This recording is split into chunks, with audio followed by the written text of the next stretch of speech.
खबरों के आगे और पीछे बहुत कुछ कही और अनकही रह जाती है। इन परतों को खंगाल कर आपके लिए हम लेकर आते हैं मिस्टर एनालाइजर। नमस्कार, मैं हूं अजय कुमार। आज सबसे पहले बात करेंगे उस अंतिम प्रहार की जिसके मतलब ये निकाले जाते हैं कि जब कोई काम बस होने वाला होता है तो जोर का झटका धीरे से कैसे लगता है। प्रधानमंत्री नरेंद्र मोदी ने पहले चरण के मतदान के ठीक पहले एक इंटरव्यू दिया और इस इंटरव्यू में उन्होंने तमाम सवालों के जवाब दिए, मुंहतोड़ जवाब बताएंगे और उसका एनालिसिस भी आपके सामने रखेंगे। फिर बताएंगे आपको कि आखिरकार प्रधानमंत्री नरेंद्र मोदी की अगुवाई में जो भारतीय जनता पार्टी की तैयारी है 102 लोकसभा सीटों की पहले चरण के मतदान के लिए, उसका आकलन क्या है। पूरे देश भर में ये एक अजब सा गौर दौर चल रहा होगा जहां पर यह तय करने की कोशिश हो रही है कि आप पहले में ही जीतते हैं, पहले से ही लीड बनाते हैं, या दरअसल आप धीरे धीरे रेस में आगे बढ़ते हैं। इसका पूरा डिकोड आपके सामने। फिर बताएंगे हम दिल्ली की बात। दिल्ली की 7 सीटों पर अब उम्मीदवार आमने सामने हैं, लेकिन क्या इस बार भारतीय जनता पार्टी के लिए रास्ता आसान है क्योंकि अरविंद केजरीवाल जेल में है। ये तमाम मुद्दे जो अब हम आपके सामने प्रस्तुत करेंगे। लेकिन आइए सबसे पहले बात करते हैं आज की बड़ी खबर जो हम आपके साथ, और हाँ माफ कीजिएगा, इसके साथ साथ एक और खबर जो आपको बताना भूल गया था। खबर यह है कि कांग्रेस की स्थिति क्या होने जा रही है। कांग्रेस की स्थिति बहुत ही खराब होती दिखाई दे रही है, खास करके इस लिहाज से क्योंकि जो कांग्रेस का स्ट्राइक रेट है 2014 और 19 में वो ये बताता है कि 300 से कम सीटों पर जहां कांग्रेस अपने उम्मीदवारों को खड़ा कर रही है उसका स्ट्राइक रेट अगर 7% के आसपास रहा, जो कि हमने 2019 में देखा, तो इसका मतलब इस बार कांग्रेस 50 के नीचे या यूं कहें कि शायद 35 के आसपास आकर टिकेगी। अगर ऐसी स्थिति होगी तो क्या ये एक राष्ट्रीय पार्टी की स्थिति हो सकती है, इसका आकलन आपके सामने प्रस्तुत करेंगे। लेकिन आइए आज की बड़ी खबर आपके सामने प्रस्तुत करते हैं। प्रधानमंत्री नरेंद्र मोदी का ये इंटरव्यू जिसमें उन्होंने पहले फेज के मतदान यानी कि 19 अप्रैल से पहले उन तमाम सवालों के न सिर्फ जवाब दिए जिनको लेकर विपक्ष उन्हें घेरने की कोशिश कर रहा है, बल्कि उन्होंने विपक्ष को जो पटकनी दी है वो अपने आप में देखने योग्य है। सबसे पहले बात करते हैं इलेक्टोरल बॉन्ड्स की। इलेक्टोरल बॉन्ड्स को लेकर प्रधानमंत्री नरेंद्र मोदी ने सटीक सा जवाब दिया। सवाल ये कहे जा रहे थे कि इलेक्टोरल बॉन्ड्स एक बहुत बड़ा घपला है, देश के साथ झूठ है, देश के साथ फ्रॉड है, जिसमें भारतीय जनता पार्टी को सबसे ज्यादा फायदा हुआ है। लेकिन असलियत क्या है, जैसा कि मान लीजिए कि प्रधानमंत्री जो कहा वो तो मैं आपको दिखाऊंगा, लेकिन सबसे पहले समझने की बात यह है कि इलेक्टोरल बॉन्ड्स के इस पूरे गड़बड़ झाले की बात जो लोग कर रहे हैं उसकी जानकारी मिली तो कैसे मिली, तब जबकि इलेक्टोरल बॉन्ड्स की प्रक्रिया सामने रखी गई और इसमें विपक्षी पार्टियों को जितना फायदा पहुंचा है क्या उसके बारे में चर्चा नहीं होनी चाहिए। सिर्फ एक पक्षीय चर्चा क्यों। प्रधानमंत्री नरेंद्र मोदी ने इस पर स्पष्टता से पूछा है कि भाई इलेक्टोरल बॉन्ड्स लागू होने से पहले क्या किसी को इस बात का अंदाजा भी होता था कि किस पार्टी को कितना पैसा गैर कानूनी तरीके से चंदे में मिल रहा है। यानी कि अगर जानकारी है तभी तो आप मुझ पर अटैक कर रहे हो। इसे कहते हैं कॉन्फिडेंस। साहब देखिए उन्होंने क्या कहा। मैं चाहता था कि हम कुछ कोशिश करें कि इस काले धन से हमारे चुनाव को कैसे मुक्ति मिले, ट्रांसपेरेंसी कैसे आए। एक प्रामाणिक पवित्र विचार मेरे मन में था। रास्ते खोज रहे थे, एक छोटा सा रास्ता मिला, वही पूर्ण है। वैसे हमने उस समय भी क्लेम नहीं किया था, पार्लियामेंट में डिबेट में सबने उसको सराहा भी था। आज जो लोग उलट पुलट बोल रहे हैं उन्होंने सराहा था, पार्लियामेंट डिबेट देख लीजिए। इलेक्टोरल बॉन्ड न होते तो किस व्यवस्था में ताकत है वो ढूंढ के निकालते कि पैसा कहाँ से आया और कहाँ गया। ये तो इलेक्टोरल बॉन्ड की सक्सेस स्टोरी है कि इलेक्टोरल बॉन्ड थे तो आपको ट्रेल मिल रहा है मनी का कि किस कंपनी ने दिया, कैसे दिया, कहाँ दिया। तो प्रधानमंत्री ने बजाय इस पर कि कन्नी काटे, जैसा कि आमतौर पर तमाम नेताओं की उम्मीद थी कि शायद प्रधानमंत्री कन्नी काटेंगे, इसके बिल्कुल पलट अग्रेसिव आक्रामक तरीके से विपक्ष के सामने यह सवाल रखा कि अगर आपको जानकारी मिल रही है तो वो इसलिए क्योंकि मौजूदा सरकार ने इलेक्टोरल बॉन्ड्स को नियमित तरीके से देश के सामने रखने की गंभीरता दिखाई है। अब जरा सोचिए, इसी अंदाज में उन्होंने परिवारवाद के मुद्दे को भी बहुत ही जबरदस्त तरीके से प्रस्तुत किया। उन्होंने कहा कि ऐसे कुछ नेता हैं जो आज देश में हैं, जिस बात का दावा कर रहे हैं कि एक झटके में गरीबी गायब कर दूंगा। जाहिर सी बात है, राहुल गांधी का नाम लिए बगैर उन्होंने राहुल गांधी के बयानों पर यह टिप्पणी की है। अब यह बात तो सोचने योग्य है कि अगर 70 सालों से इस देश में गरीबी नहीं जा पाई है, तो तकरीबन 50 साल तक सत्ता में रहने वाली एक झटके में गरीबी दूर हो सकती है। यह तो ऐसा ही हुआ जैसे कि मुंगेरी लाल के हसीन सपने, हमने सपने में देख लिया कि आज हम महाराज बन गए हैं। तो इस तरह की बातें राजनीतिक मंच पर शायद शोभा दे दें, लेकिन क्या जनता इसे गंभीरता से लेगी? प्रधानमंत्री ने क्या कहा, देखिए। अभी मैंने एक नेता का भाषण सुना, उन्होंने कहा एक झटके में मैं गरीबी हटा दूंगा। अब जिनको 5-5, 6-6 दशक देश का राज करने को मिला, वो जब आज कहेंगे कि मैं एक झटके में गरीबी हटा दूंगा, तो देश सोचता है ये क्या बोल रहे हैं। तो मुझे लगता है पॉलिटिकल लीडरशिप की क्वेश्चनेबल होती जा रही है। ऐसे में प्राण जाए और वचन न जाए, ये महान परंपरा से हम निकले हुए लोग हैं। मैं मानता हूं कि नेताओं ने ओनरशिप लेनी चाहिए, जिम्मेवारी लेनी चाहिए। ये मैं जो बोल रहा हूं मतलब मेरी जिम्मेवारी है, ये कोई करेगा ऐसा करेगा ऐसे नहीं चलता है। और उसमें से मैंने बल दिया है गारंटी का। मैं कमिटमेंट भी करता हूं और उसका मैं ओनरशिप ले रहा हूं। और जब ओनरशिप लेते हैं ना, तो देश को भरोसा होता है। इसे कहते हैं बुद्धिमत्ता से आपने ऊपर उठाए गए सवालों का जवाब देना। प्रधानमंत्री नरेंद्र मोदी ने सिर्फ इतना ही नहीं कहा, उन्होंने कहा कि जिस परिपाटी और परंपरा से वो आते हैं, वहां पर अपने कई बातों की जिम्मेदारी लेने के साथ साथ आदमी इस बात के लिए भी तैयार होता है कि अगर मेरी कही बात मैं सत्यापित नहीं कर पाया, उसे प्रमाण नहीं दे पाया, लोगों को ये नहीं कह पाया कि जो कहा वो करके दिखाया, तो फिर हम वो लोग हैं जो सत्ता से अपने आप को अलग भी कर लेते हैं। अब ये बातें तब समझ में आएंगी लोगों को जब हम इस तरह की अश्योर्ड बातों पर बात करें। आज जरा देख लीजिए, जब मैनिफेस्टो की बात होती है तो और कहता है भाई कुछ भी लिख दो, उसमें क्या फर्क पड़ता है, 5 साल बाद जनता को जवाब देना है। लेकिन जब आप अकाउंटेबिलिटी और रिस्पॉन्सिबिलिटी के साथ अपनी बातों को कहेंगे और उसके साथ गारंटी जोड़ेंगे, जैसा कि प्रधानमंत्री नरेंद्र मोदी ने अपने साथ कहा है, मोदी की गारंटी, इसका मतलब वो अकाउंटेबल हैं। और अगर अगले 5 साल में जो उन्होंने गारंटी के तौर पर कहा है वो नहीं पूरा कर पाए, तो जनता के पास पूरा अधिकार है कि उन्हें उखाड़ फेंके और उन्हें सत्ता से अलग कर दें। इसे कहते हैं कॉन्फिडेंस के साथ लोगों के बीच पहुंचना। इसमें कोई शक नहीं है कि लगातार विपक्ष ने मोदी सरकार को इस मसले पर घेरने की कोशिश की कि तमाम जांच एजेंसियों का इस्तेमाल विपक्ष का गला दबाने के लिए, लोकतंत्र को कमजोर करने के लिए और उसके साथ साथ ईवीएम के मशीन के मैनिपुलेशन के जरिए सत्ता में अपने आप को बनाए रखने के लिए किया जा रहा है। यानी कि एक ही झटके में सुरक्षा एजेंसियों से लेकर चुनाव आयोग तक पर विपक्ष ने कई मौकों पर सुविधाजनक तरीके से सवाल उठाए हैं। प्रधानमंत्री नरेंद्र मोदी ने इसका भी सटीक जवाब दिया। कानून मेरी सरकार ने नहीं बनाया, चाहे ईडी हो, सीबीआई हो, चाहे इलेक्शन कमीशन। ऊपर से हमने तो इलेक्शन कमीशन में सुधार किए हैं। आज इलेक्शन कमीशन बनता है तो अपोजिशन भी उसमें होता है।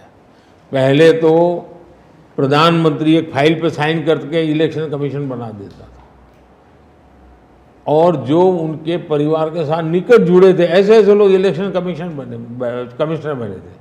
हम उस लेवल पे प्ले नहीं कर सकते, तो हमारा लेवल प्ले फील्ड हो ही नहीं सकता, हम ऐसे बन ही नहीं सकते। हम अच्छे रास्ते पर जाना चाहते हैं, हम उस रास्ते पर जाना नहीं चाहते। दूसरी बात है, आखिर ईडी सीबीआई कैसे बनी? ईडी वगैरह का आप देखेंगे या इलेक्शन कमीशन, अपने एक कहावत है, नाच न जाने आंगन टेढ़ा। और इसलिए कभी ईवीएम का बहाना निकालेंगे, कभी मूलतः पराजय के लिए वो कुछ रीजनिंग अभी से सेट करने में लगे हैं। प्रधानमंत्री नरेंद्र मोदी ने पराजय को भी परिवारवाद से जोड़कर विपक्ष पर करारा हमला बोला। विपक्ष के कई नेता इस बात को लेकर बार बार मोदी सरकार और उसके साथ साथ भारतीय जनता पार्टी को घेरने की कोशिश करते हैं कि राजनीतिक परिवारवाद भारतीय जनता पार्टी में भी उतना ही है या अन्य दलों के मुकाबले कहीं ज्यादा है। प्रधानमंत्री नरेंद्र मोदी ने आज इस पर स्पष्टता देते हुए कहा कि परिवारवाद की परिभाषा तब होती है जब किसी एक राजनीतिक दल में किसी एक परिवार का वर्चस्व ऐसा हो कि उसी खानदान का बच्चा, उसी खानदान का नामलेवा पार्टी का मुखिया होगा। जैसे कि अगर आज आप आरजेडी की बात करें तो लालू प्रसाद यादव के बाद कोई और आरजेडी का नेता नहीं बल्कि उनके परिवार के सदस्य ही उस परिवार का नेतृत्व करेंगे। अगर आप डीएमके की बात करें तो वहां पर भी वही स्थिति दिखाई देती है। अगर आप कांग्रेस पार्टी की बात करें तो वहां पर भी यही स्थिति दिखाई देती है। इसे कहते हैं परिवारवाद कि टॉप सीट रिजर्व्ड है, वहां कोई नहीं आ सकता। और मेरी पार्टी की विशेषता है, हम हर स्तर के हर छोटे मोटे कार्यकर्ता जिसमें क्षमता है उनको अवसर देते हैं। हमारा कोई परिवारवादी तो पार्टी है नहीं, परिवार से चलित पार्टी नहीं है। जिन पार्टियों में of the family, by the family and for the family होता है, और इसलिए हमारे यहाँ तो हर एक को अवसर मिलता है। आपने देखा कि चुनाव प्रचार के दौरान भी मोदी सरकार को और उसके साथ साथ प्रधानमंत्री नरेंद्र मोदी को इस बात पर घेरा जाता है या कहा जाता है कि लोगों को वो डराते हैं। एक भय का माहौल है पूरे देश में, जहां कोई भी व्यक्ति अपनी आवाज बुलंद नहीं कर सकता, अभिव्यक्ति की आजादी नहीं है। और तमाम एजेंसियों का इस्तेमाल और उसके साथ साथ मोदी सरकार के फैसले लोगों को डराने के लिए लिए जाते हैं। इसका खंडन और इसको पूरी तरीके से स्पष्टता से लोगों तक पहुंचाने का काम प्रधानमंत्री नरेंद्र मोदी ने कैसे किया, वो अब देखिए। जब मैं कहता हूं कि मेरे मन में बहुत बड़े बड़े प्लान है और उसके लिए बहुत बड़े बड़े फैसले हैं, किसी को डरने की ज़रूरत नहीं है। मेरे निर्णय किसी को डराने के लिए नहीं है, किसी को दबाने के लिए भी नहीं है। मेरे निर्णय देश के सर्वांगीण विकास के लिए है, जन कल्याण के लिए है।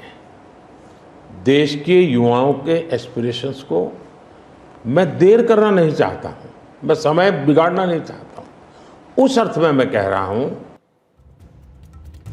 प्रधानमंत्री नरेंद्र मोदी ने अपनी बातों को बहुत मुखरता से रखा। 1 घंटे से भी ज्यादा का ये इंटरव्यू है, उसके कुछ अंश हमने आपको दिखाए ताकि हम आपके सामने जो प्रधानमंत्री नरेंद्र मोदी की मूल भावना है इंटरव्यू की वो सामने रख सकें और ये बता सकें कि विपक्ष जब सरकार को घेरने के लिए हथकंडों का इस्तेमाल कर रहा है तो उसमें क्या सारे आरोप, सारे हथकंडे अपने आप में सही हैं या दरअसल इनके पीछे एजेंडा कुछ और है, और क्या लोग भ्रमित हो रहे हैं या नहीं, क्योंकि इसका चयन अंततः वो करता है जो आम जनता है, यानी कि आप तय करते हैं कि इस देश में कौन सही बोल रहा है और कौन सही या सच से कन्नी काट रहा है। तो आइए बात करते हैं पहले चरण के मतदान की, जो कि 19 अप्रैल को होने वाला है। 21 राज्यों में 102 सीटों पर मतदान होगा और इसमें एनडीए और इंडिया गठबंधन, इंडी गठबंधन, ये दोनों अपने पूरे दमखम के साथ सामने आने वाले हैं। एक तरफ अगर भारतीय जनता पार्टी के लिए यह लक्ष्य है, जहां भारतीय जनता पार्टी 370 से ज्यादा सीटों पर खुद अपनी जीत बनाए रखना चाहती है, तो उसके लिए बहुत आवश्यक है कि भारतीय जनता पार्टी को इस 102 सीटों के घमासान में कम से कम 70 से 80% सीट अपने पाले में करना होगा। लेकिन मैं आपके सामने आज एक बहुत बड़ी बात कहने जा रहा हूं। दरअसल यह पहला चरण जो मतदान का है, इस पहले चरण में भारतीय जनता पार्टी के लिए सबसे ज्यादा मुश्किलें सामने आ सकती हैं, क्योंकि उन तमाम राज्यों में, उन तमाम सीटों पर सबसे पहले मतदान हो रहा है जहां भारतीय जनता पार्टी को बहुत कड़ी मशक्कत करनी पड़ेगी अगर उन्हें अपने पिछले परफॉर्मेंस को भी रिपीट करना है, यानी कि 2019 के परफॉर्मेंस को भी रिपीट करना है। तो ऐसे में यह करो या मरो की स्थिति है आज भारतीय जनता पार्टी के लिए। तो आइए जरा इसका विश्लेषण आपके सामने करते हैं। हम यहां उत्तर पूर्व राज्यों की बात कर रहे हैं, हम मध्य भारत की बात कर रहे हैं, उसके साथ साथ हम दक्षिणी भारत की भी बात कर रहे हैं जहां मतदान होने जा रहे हैं। तो कहां कहां मतदान है, सबसे पहले ये देख लीजिए। 21 राज्यों में 102 सीटों पर मतदान होंगे। असम में 5 सीट पर, मिजोरम में 1, मेघालय में 2, सिक्किम में 1, त्रिपुरा में 1, नागालैंड में 1, मणिपुर में 2 और अरुणाचल में 2, यानी कि ये उत्तर पूर्व की सीटें हैं जहां मतदान होने जा रहा है 19 तारीख को। बिहार में 4, बंगाल में 3, जम्मू कश्मीर में 1, उत्तराखंड में 5 और उत्तर प्रदेश में 8 सीटों पर, जो कि पश्चिमी उत्तर प्रदेश की सीटें हैं, महत्वपूर्ण सीटें हैं, इस पर मतदान है। फिर मध्य प्रदेश में 6, छत्तीसगढ़ में 1, राजस्थान में 12, महाराष्ट्र में 5, अंडमान निकोबार की 1 सीट है, वहां पर मतदान होने जा रहा है। लक्षद्वीप की 1 सीट है, वहां मतदान। तमिलनाडु की सभी 39 सीटों पर और पुडुचेरी यानी कि 40 सीट जो तमिलनाडु और उसके पुडुचेरी क्षेत्र के मिलाकर होते हैं, सभी सीटों पर मतदान। इसका मतलब इस पहले स्टेज के समीकरण को अगर आप समझ गए तो समझिए कि कहां स्थिति है। तो सबसे पहले हम बात करते हैं उत्तर प्रदेश की। 80 लोकसभा सीटों के इस राज्य में सबसे महत्वपूर्ण और दिलचस्प मुकाबला इसलिए है क्योंकि 2019 में भारतीय जनता पार्टी अपने सहयोगियों के साथ उत्तर प्रदेश में 64 सीटें जीतने में कामयाब रही थी। लेकिन पहले चरण में जब 2019 में चुनाव पड़े थे तो पश्चिमी उत्तर प्रदेश की इस 8 सीटों पर भारतीय जनता पार्टी के लिए बहुत मुश्किल मुकाबला था। 8 में से 5 सीटों पर भारतीय जनता पार्टी को शिकस्त झेलनी पड़ी थी 2019 में। 2019 में बीएसपी और समाजवादी पार्टी का गठबंधन था और इस गठबंधन ने इस क्षेत्र में काफी असर दिखाया था। समाजवादी पार्टी और बीएसपी इस बार अलग अलग चुनाव लड़ रहे हैं। हालांकि इस बार समाजवादी पार्टी के साथ राष्ट्रीय लोकदल भी नहीं है और राष्ट्रीय लोकदल भारतीय जनता पार्टी के साथ जा चुका है। समाजवादी पार्टी के साथ कांग्रेस खड़ी है। पश्चिमी उत्तर प्रदेश में जो समीकरण 2019 के हैं वह पूरी तरीके से बदल चुके हैं।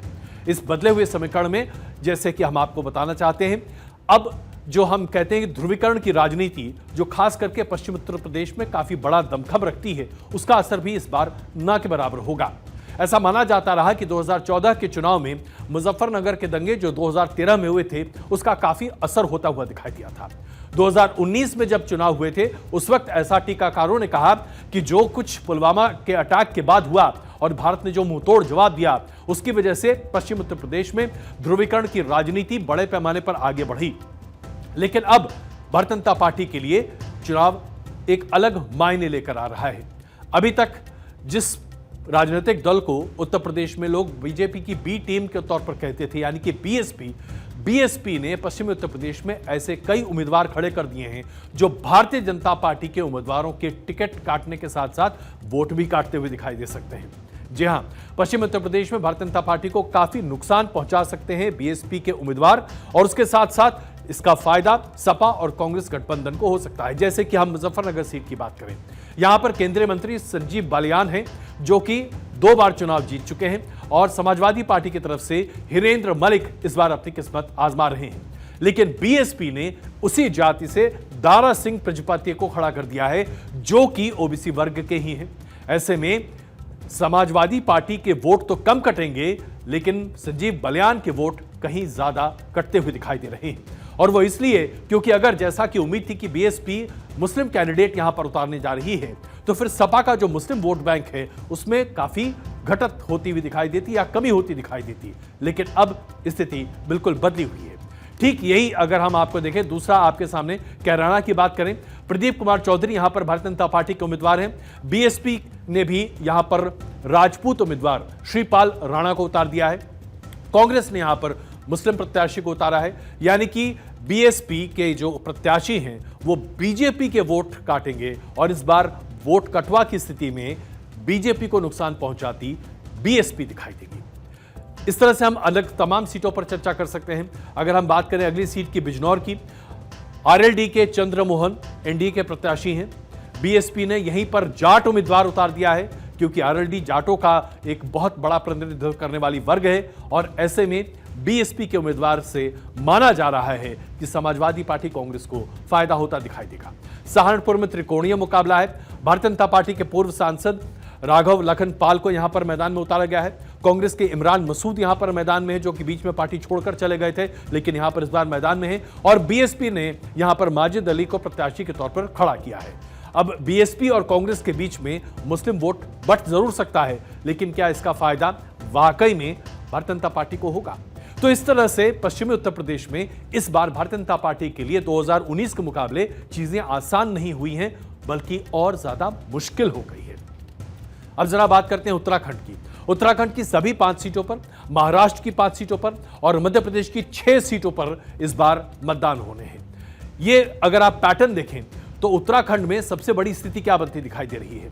उत्तराखंड में 2019 में 5 सीटों पर भारतीय जनता पार्टी ने क्लीन स्वीप करके वहां पर एक बड़ा अच्छा प्रदर्शन सामने रखा था, लेकिन इस बार एंटी इनकम्बेंसी का खतरा बड़े पैमाने पर मंडरा रहा है। गढ़वाल की 2 सीटों पर बीजेपी ने अपने प्रत्याशी को बदले भी हैं। पहले चरण के मतदान में जो वहां पर स्थिति बनने जा रही है वो शायद भारतीय जनता पार्टी के लिए बहुत अनुकूल न हो। ऐसा माना जा रहा है कि शायद एक सीट यहां पर कांग्रेस के खाते में जाती हुई दिखाई दे सकती है, लेकिन भारतीय जनता पार्टी यहां पर जबरदस्त प्रचार कर रही है। अब जरा हम बात करते हैं राजस्थान की। राजस्थान में 12 सीटों पर चुनाव होने हैं। 2019 में सभी सीटों पर भारतीय जनता पार्टी ने यहां पर जीत हासिल की थी। भारतीय जनता पार्टी ने 25 की 25 सीटों पर जीत हासिल की थी। इस बार का प्रदर्शन कई मामलों में भारतीय जनता पार्टी के लिए मुश्किलें खड़ी कर सकता है, और वहां पर सबसे बड़ी मुश्किल है पार्टी के बागी उम्मीदवार, असंतुष्ट नेता और उसके साथ साथ जो तमाम छोटे छोटे नेता हैं जो कि भारतीय जनता पार्टी के वोट बैंक में सेंध लगा सकते हैं। कांग्रेस भी इस बार अपना पूरा दमखम झोंक रही है और कांग्रेस के तमाम क्षेत्रीय छत्रप भी इस बार राजस्थान में जुटे पड़े हैं। इसका फायदा अगर कांग्रेस ने उठा लिया तो भारतीय जनता पार्टी अपने 100% के रिकॉर्ड को यहां पर मेंटेन नहीं कर पाएगी, इसलिए भारतीय जनता पार्टी को यहां पर काफी मशक्कत करनी पड़ रही है। मध्य प्रदेश की 6 सीटों पर इस बार मतदान होने हैं। 2019 में 5 पर भारतीय जनता पार्टी ने यहां पर अपनी जीत हासिल की थी, यानी कि इसमें से सिर्फ एक सीट भारतीय जनता पार्टी हारी थी और वो सीट है छिंदवाड़ा, जिस पर कांग्रेस ने अपना कब्जा बनाया था। कमलनाथ की ये सीट अपने आप में बहुत महत्वपूर्ण है, लेकिन इस बार भारतीय जनता पार्टी ने अपना पूरा दमखम यहां पर लगाया है। बीजेपी ने कांग्रेस के आदिवासी वोट बैंक पर भी अपना जोर रखा है और ऐसा माना जा रहा है कि इस बार अगर आदिवासी वोट बैंक कांग्रेस से छिटक गया तो शायद छिंदवाड़ा का यह गढ़ कांग्रेस से टूटकर भारतीय जनता पार्टी के झोली में आ सकता है। अब बात करते हैं बिहार की। बिहार में जबरदस्त गठबंधन और तैयारी है। एक तरफ एनडीए गठबंधन है जहां जेडीयू, बीजेपी और तमाम सहयोगी दल एक साथ हैं। दूसरी तरफ कांग्रेस, आरजेडी और उसके साथ साथ तमाम वामपंथी दल यहां पर मौजूद हैं। अब जिन सीटों पर मतदान होना है, गया, औरंगाबाद, नवादा और जमुई, ये अपने आप में चुनौतीपूर्ण इसलिए बने हुए हैं कि इनमें से कई सीटों पर भारतीय जनता पार्टी के प्रत्याशियों को विरोध का सामना करना पड़ रहा है। और वो इसलिए क्योंकि अगर आप नवादा की सीट की बात करें, नवादा की सीट पर बीते 15 सालों से यहां पर उम्मीदवार नवादा के नहीं, स्थानीय नवादा के नहीं, बल्कि बाहर के उम्मीदवार रखे जाते हैं। लेकिन भारतीय जनता पार्टी ने इस बार नवादा के लिए पूरी तैयारी की है और ऐसा माना जा रहा है कि नवादा की सीट निकाल सकती है भारतीय जनता पार्टी। लेकिन जैसा कि हमने आपको बताया, इस बार मुकाबला काफी कड़ा है। सिर्फ नवादा की बात ही नहीं, अगर आप जमुई की बात करें तो जमुई में भी इस बार ऐसा लग रहा है कि आरजेडी की तैयारी बीजेपी से कहीं ज्यादा बेहतर होती दिखाई दे रही है और जातीय समीकरण भी जमुई में आरजेडी के पक्ष में जाता हुआ दिखाई दे रहा है। तो क्या इस सीट पर भारतीय जनता पार्टी अपने प्रदर्शन को दोहरा पाएगी? यह बहुत महत्वपूर्ण मुद्दा यहां पर है। और उसके बाद हम चर्चा करते हैं पश्चिम बंगाल की। पश्चिम बंगाल में खास करके जो उत्तर बंगाल का क्षेत्र है, यहां के 3 सीटों पर मतदान है। 2019 में इन सभी 3 सीटों को भारतीय जनता पार्टी ने जीता था। इस गढ़ को बचाना भारतीय जनता पार्टी के लिए इसलिए महत्वपूर्ण है क्योंकि अगर 2019 के हम परफॉर्मेंस को देखें तो नॉर्थ बंगाल की 8 सीटों में से 7 सीटें भारतीय जनता पार्टी ने जीती थी। अब यहां पर क्या भारतीय जनता पार्टी के फेवर में नहीं जा रहा? सीएए का मुद्दा इस क्षेत्र के लिए बहुत महत्वपूर्ण नहीं रहा क्योंकि जो मथुआ समाज है वो सीएए को लेकर बहुत उत्साहित नहीं है। बीते 1 महीने में जब सीएए को कार्यान्वित किया गया है, अभी तक बंगाल में सिर्फ 2 एप्लीकेशन आए हैं, यानी कि मथुआ समाज से जो उम्मीद थी बढ़ चढ़कर मतदान की, वो होता हुआ नहीं दिखाई दे रहा। और नॉर्थ बंगाल में सबसे बड़ी दिक्कत यह है कि सीएए के जरिए जो तमाम बांग्लादेश से आए हिंदू वोटर्स हैं, उन्हें लेकर स्थानीय लोगों में बहुत नाराजगी है। तो क्या यह भारतीय जनता पार्टी के खिलाफ जाएगा? इसके साथ साथ एनआरसी पर अभी तक कोई भी बात भारतीय जनता पार्टी की तरफ से सामने नहीं आई है। यहां तक कि इस बार के मैनिफेस्टो में भी एनआरसी का जिक्र नहीं है, घुसपैठियों का जिक्र नहीं है और उनकी पहचान और वापस उन्हें भेजने का जिक्र नहीं है।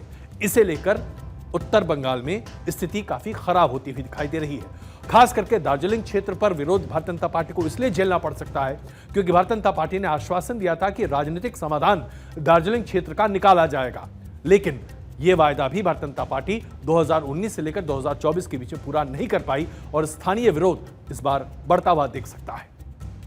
अब बात करते हैं उत्तर पूर्व भारत की। पहले चरण में 15 सीटों पर वोटिंग है, जिसमें असम में 5 सीटों पर मतदान है। 2019 में एनडीए ने यहां पर सभी सीटों पर जीत हासिल की थी।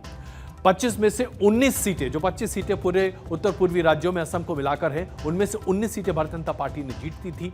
लेकिन इस बार मणिपुर में 2 सीटों पर क्या भारतीय जनता पार्टी और उनके सहयोगी दल को जीत हासिल होगी?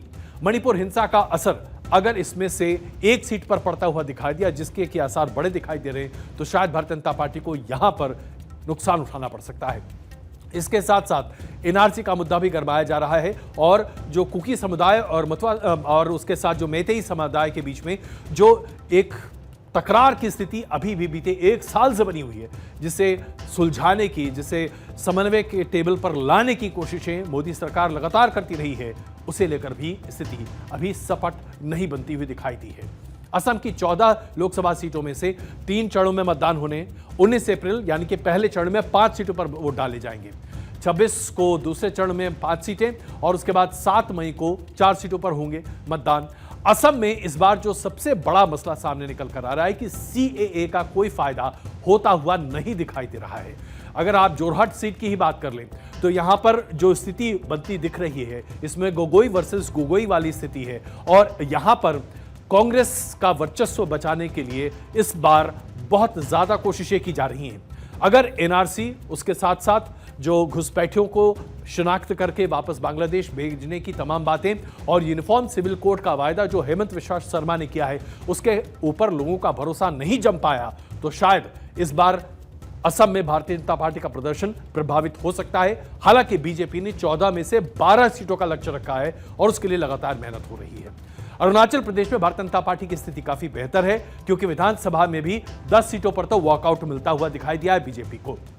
मेघालय में 1 सीट है, वहां पर भी स्थिति काफी अच्छी भारतीय जनता पार्टी की दिखाई दे रही है।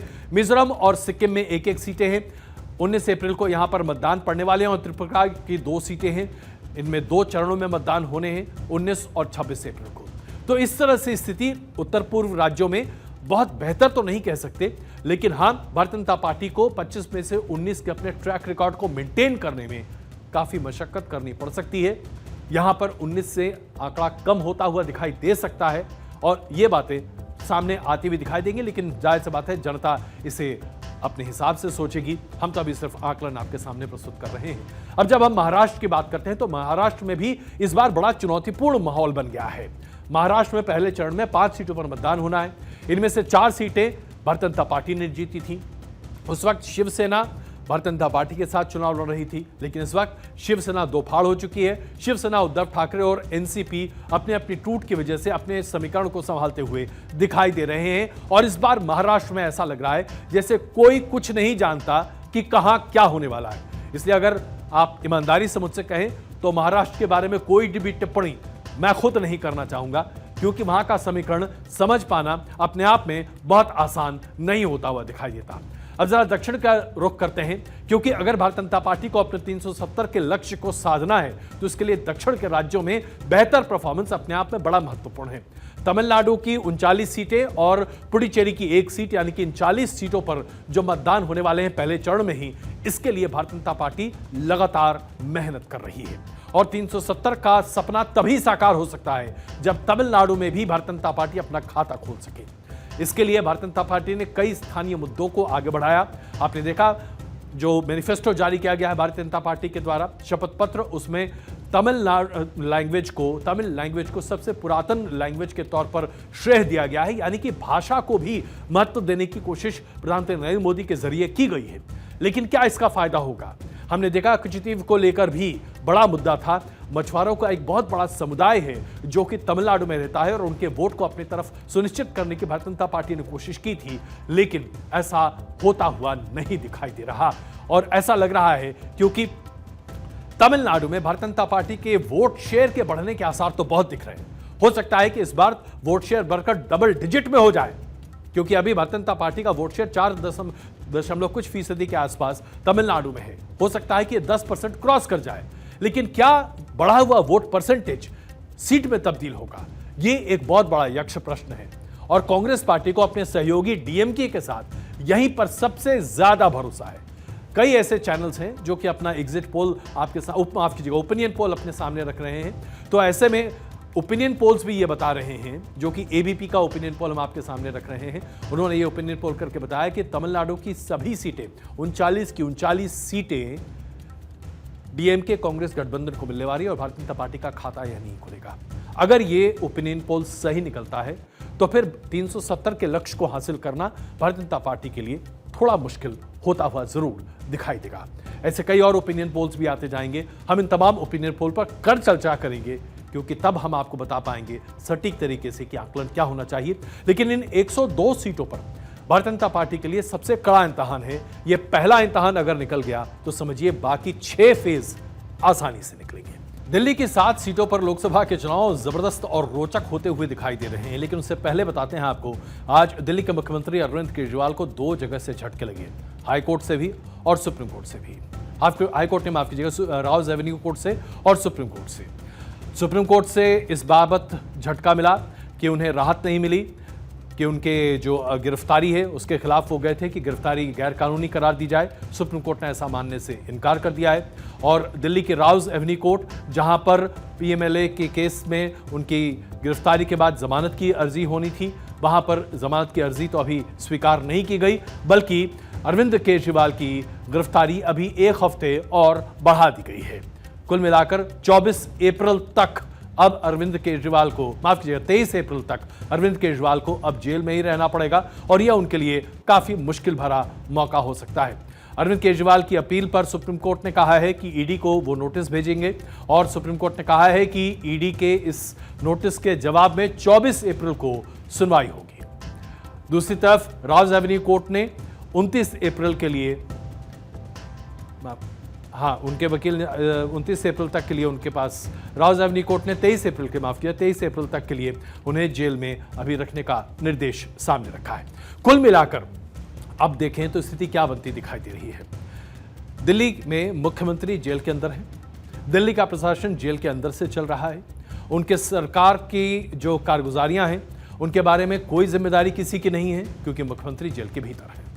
जाहिर सी बात है, सरकार जब जेल के भीतर से चल रही है तो एलजी को आगे बढ़कर यह सुनिश्चित करना पड़ रहा है कि सरकार की नीतियां जो हैं, सरकार की जो फ्री पॉलिसीज हैं, वो उसी तरीके से चलेंगी। लेकिन इस बीच में अरविंद केजरीवाल की पार्टी के भीतर भी अब धीरे धीरे बगावत के सुर उभरने लगे हैं। कई ऐसे नेता हैं जो अब आम आदमी पार्टी में इस बात को लेकर अनिश्चित होते हुए दिखाई दे रहे हैं कि पार्टी प्रचार कैसे करेगी। खास करके जब आप लोकसभा के चुनाव के प्रचार की बात करते हैं तो ऐसे में पार्टी अपने प्रचार को आगे कैसे बढ़ाएगी। अब जब दिल्ली में कांग्रेस ने अपने उम्मीदवारों की घोषणा की, उसके साथ ही अब सभी दिल्ली की 7 लोकसभा सीटों में उम्मीदवारों के एक दूसरे के सामने होने के साथ मामला अब रोचक होता दिखाई दे रहा है। उत्तर पूर्व दिल्ली में मनोज तिवारी, जो कि भारतीय जनता पार्टी के प्रत्याशी हैं, उनके सामने कन्हैया कुमार को कांग्रेस ने उतारा। चांदनी चौक से प्रवीण खंडेलवाल के मुकाबले कांग्रेस ने जेपी अग्रवाल को उतारा। उत्तर पश्चिम दिल्ली से योगेंद्र चंजोलिया के सामने उदित राज को कांग्रेस ने उतारा। नई दिल्ली में बासवी स्वराज पहले से थी, सोमनाथ भारती आम आदमी पार्टी के उम्मीदवार के तौर पर यहां पहले से घोषित थे। पूर्वी दिल्ली से हर्ष मल्होत्रा बीजेपी के प्रत्याशी के तौर पर हैं, तो कुलदीप कुमार आम आदमी पार्टी के प्रत्याशी के तौर पर, और दक्षिण दिल्ली से रामवीर सिंह विदुड़ी बीजेपी के प्रत्याशी हैं, तो सही राम पहलवान आम आदमी पार्टी के प्रत्याशी हैं, और पश्चिमी दिल्ली से कमलजीत सहरावत बीजेपी के प्रत्याशी हैं, तो महाबल मिश्रा आम आदमी पार्टी के प्रत्याशी हैं। जाहिर सी बात है, इनमें सभी सीटों पर हर किसी की टिप्पणियां हो सकती हैं, लेकिन आज हम गौर करना चाहते हैं नॉर्थ ईस्ट दिल्ली पर। इस बार ऐसा लग रहा है जैसे कि बिहार की लड़ाई दिल्ली में आकर थमाई, और वो इसलिए क्योंकि दोनों के दोनों उम्मीदवार बिहार के हैं। मनोज तिवारी, जिनकी पैदाइश वाराणसी की है, वो दरअसल कैमूर बिहार के रहने वाले हैं, और कन्हैया कुमार बेगूसराय के रहने वाले हैं। कन्हैया कुमार ने तो बेगूसराय में अपना एक बार मौका भी चखा लोकसभा के चुनाव लड़ने का, और मनोज तिवारी वाराणसी के विश्व हिंदू कॉलेज से, विद्यालय से उन्होंने पढ़ाई की है, जबकि कन्हैया कुमार हम सब जानते हैं जवाहरलाल यूनिवर्सिटी में प्रेसिडेंट रहे थे, और टुकड़े टुकड़े गैंग का नारा उनका काफ़ी सर्वविदित है। यानी कि दोनों नेता अपने अपने अंदाज में हाई प्रोफाइल तो ज़रूर हैं, लेकिन उनकी अपील भी अलग है। मनोज तिवारी जहां लोगों को मनोरंजन के साथ साथ राजनीति का डोज देते हैं, वहीं कन्हैया कुमार, ऐसा माना जा रहा है कि वामपंथ का रास्ता छोड़ते हुए कांग्रेस के जरिए लोगों के दिल में उतरने की कोशिश करेंगे। उनकी बातचीत करने की शैली, उनके लोग और प्रचार करने की बातें, ये सब कुछ एक स्टूडेंट लीडर की छाप बड़े पैमाने पर सामने छोड़ता है। इस पूरे इलाके में अगर आप देखें तो 1/3 से ज्यादा मतदाता पूर्वांचल यानी कि ईस्टर्न यूपी और बिहार से आते हैं। इसमें से खास करके बुराड़ी, करावल नगर, सीमापुरी, गोकुलपुरी, ये ऐसे क्षेत्र हैं जहां पर अनऑथराइज्ड कॉलोनी है और बहुत बड़े पैमाने पर बिहार और पूर्वी उत्तर प्रदेश की संख्या यहां पर लोगों की बड़ी है।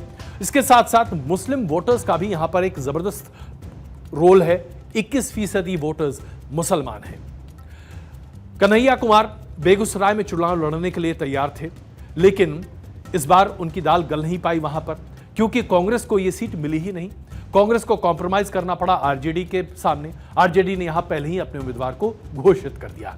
कन्हैया कुमार बेगूसराय से उम्मीद लगाए बैठे थे, लेकिन अंततः उन्हें मौका मिला दिल्ली में। बेगूसराय की सीट पर 2019 में कन्हैया कुमार ने पहले बार अपना चुनाव लड़ने का पूरा दमखम और मादा दिखाया था। जबरदस्त चुनाव प्रचार भी था और उन्हें कवरेज भी उतना ही बड़ा मिला था, लेकिन कन्हैया कुमार वहां असफल रहे थे। अब छात्र नेता की यह राजनीति क्या मनोज तिवारी के गानों पर भारी पड़ेगी? यह देखने वाली बात होगी, क्योंकि अगर आप किसी भी मनोज तिवारी की चुनावी सभा में जाएं तो जबरदस्त डिमांड आती है, रिंकी के पप्पा गनवा गईबा, और इस डिमांड के साथ ही मनोज तिवारी चालू हो जाते हैं। तो क्या इस बार कन्हैया कुमार रिंकी के पप्पा पर भारी पड़ेंगे? यह देखने वाली बात है। दूसरी सीट दिल्ली की जिस पर हमें गौर करना चाहिए वो है चांदनी चौक।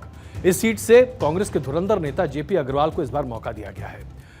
दिल्ली प्रदेश के अध्यक्ष रह चुके हैं, 8वीं बार चुनावी मैदान में है, जहां चांदनी चौक से वो उम्मीदवारी के तौर पर हैं। चांदनी चौक सीट 3 बार जीत चुके हैं, 4 बार हार चुके हैं और गांधी परिवार के विश्वास पात्र माने जाते हैं। इस बार उनके चुनावी अखाड़े में होने से ऐसा माना जा रहा है कि हर्षवर्धन की वजह से जो कमी होती थी और जो सीटों पर, इस सीट पर अग्रवाल साहब अपनी भूमिका बड़े पैमाने पर नहीं निभा पाते थे, ऐसा लग रहा है कि इस बार उनको ये काफी मौका मिलता दिखाई देगा। तीसरे कांग्रेस के उम्मीदवार हैं उदित राज। उदित राज के बारे में जितना कहा जाए कम ही पड़ेगा, क्योंकि अपने बयानों के बारे में सुर्खियों में रहने वाले उदित राज कॉन्स्टिट्यूएंसी में न के बराबर दिखाई देते हैं। नॉर्थ वेस्ट कॉन्स्टिट्यूएंसी से दूसरी बार अपनी किस्मत आजमा रहे हैं। Udit Raj Indian justice party बनाकर यहां पर उन्होंने अपना सफर शुरू किया था। 2014 में बीजेपी के टिकट से चुनाव लड़कर सांसद बने थे। 2019 में बीजेपी से टिकट नहीं मिला तो जाहिर सी बात उन्होंने अपना दामन तोड़ दिया। अनुसूचित जाति से संबंध है और ऐसे में उनको उम्मीद है कि इस बार वो बीजेपी को पटखनी दे सकते हैं। अगर आप दिल्ली के पूरे समीकरण को देखें तो आज हम सिर्फ उन सीटों की बात कर रहे हैं जहां कांग्रेस ने अपने प्रत्याशियों को सामने रखा है, और इस बार मामला इसलिए रोचक हो गया है क्योंकि हम पहले ही सेंट्रल दिल्ली और बाकी सीटों की चर्चा आपके सामने कर चुके हैं।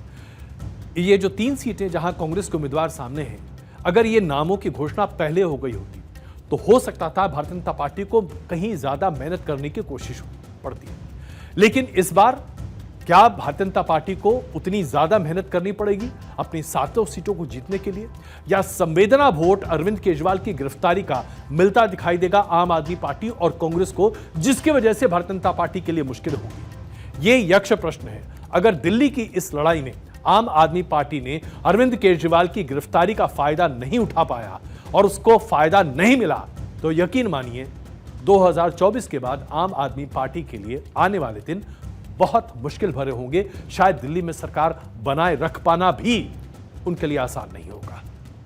और कुछ कमोबेश यही हाल कांग्रेस पार्टी का होता दिखाई दे रहा है। आप भी कहेंगे कि ऐसा क्या है कि हर दिन किसी न किसी मुद्दे पर मैं कांग्रेस पार्टी की किसी न किसी तथ्य को आपके सामने रखता हूं। दरअसल निराशा होने लगी है।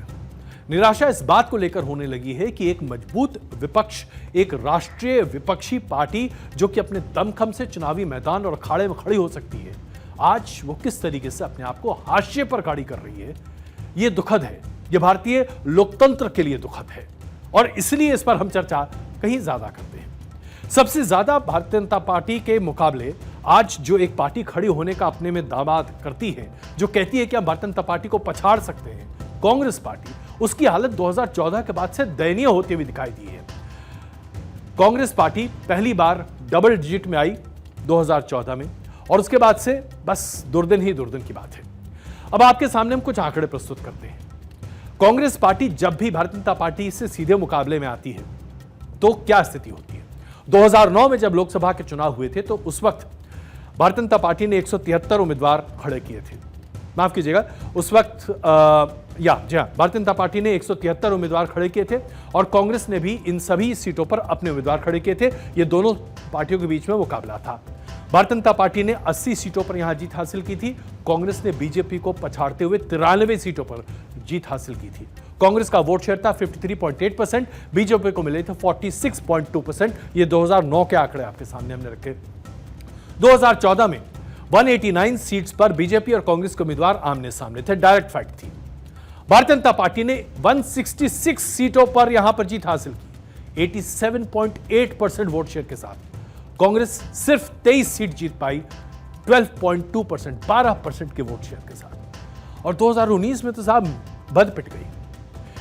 190 सीटों पर कांग्रेस और बीजेपी के उम्मीदवार एक दूसरे के सामने थे।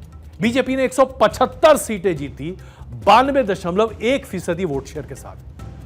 कांग्रेस पार्टी से 15 सीट जीत पाई 7.9% वोट शेयर के साथ। अब जरा सोचिए, जब आमने सामने का मुकाबला और 90% से ज्यादा स्ट्राइक रेट बीजेपी का हो तो ऐसे में बीजेपी कितनी तेजी से आगे बढ़ती है। लेकिन जैसे ही आप इसे भारतीय जनता पार्टी और अदर पार्टीज की बात करते हैं, यानी कि क्षेत्रीय दलों की बात करते हैं, तब वहां क्या स्थिति है। 2009 में बीजेपी और अन्य पार्टियों के बीच में 53 सीट्स पर डायरेक्ट मुकाबला था।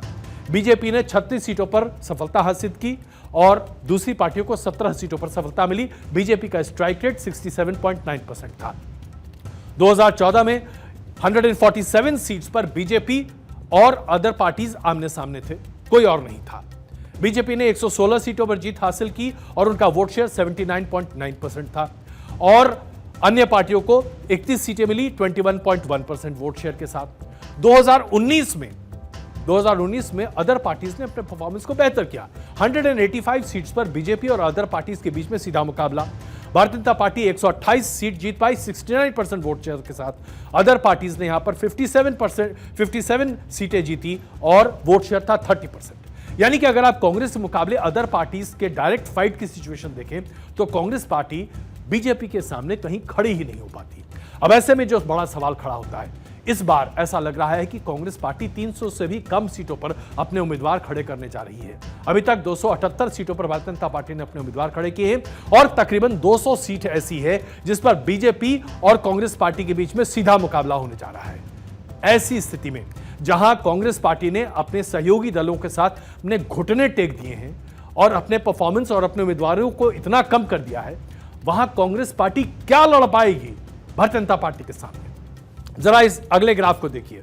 भारतीय जनता पार्टी के मुकाबले अगर आप कांग्रेस के परफॉर्मेंस का आकलन कर रहे हैं तो देखिए 1989 में 510 सीटों पर कांग्रेस ने अपने उम्मीदवार खड़े किए, 91 में 487, 96 में 529 उम्मीदवार खड़े किए, 98 में 477। मैं जरा और तेजी से आगे बढ़ता हूं।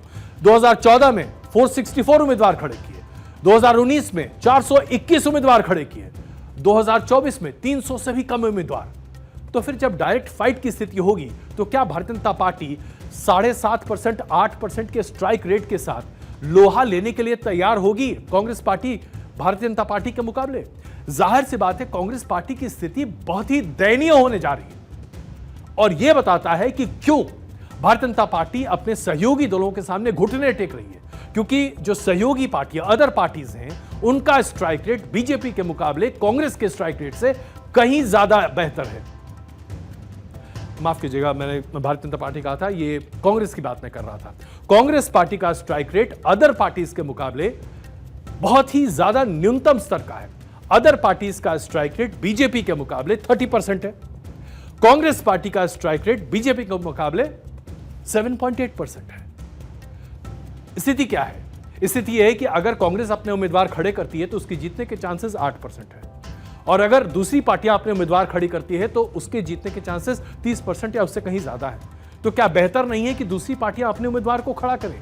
यही वजह है साहब कि देश की दूसरी राष्ट्रीय पार्टी आज अपने इतिहास के सबसे बुरे दौर से गुजर रही है और अब सबसे बड़ा डर यह है कि लोकतंत्र के इस महापर्व में 2024 के बाद अगर कांग्रेस का ग्राफ इसी तरीके से नीचे जाता रहा और बीजेपी से डायरेक्ट फाइट के रास्ते में अगर 200 सीटों में से भारतीय जनता पार्टी 170, 180 या 190 सीटें जीत जाए तो फिर कांग्रेस का अस्तित्व कहां बचेगा? और अगर कांग्रेस का अस्तित्व नहीं बचेगा तो फिर इस देश में नेशनल विपक्षी पार्टी कौन होगी? ये बात मैं आपके विचार के लिए छोड़ जाता हूं।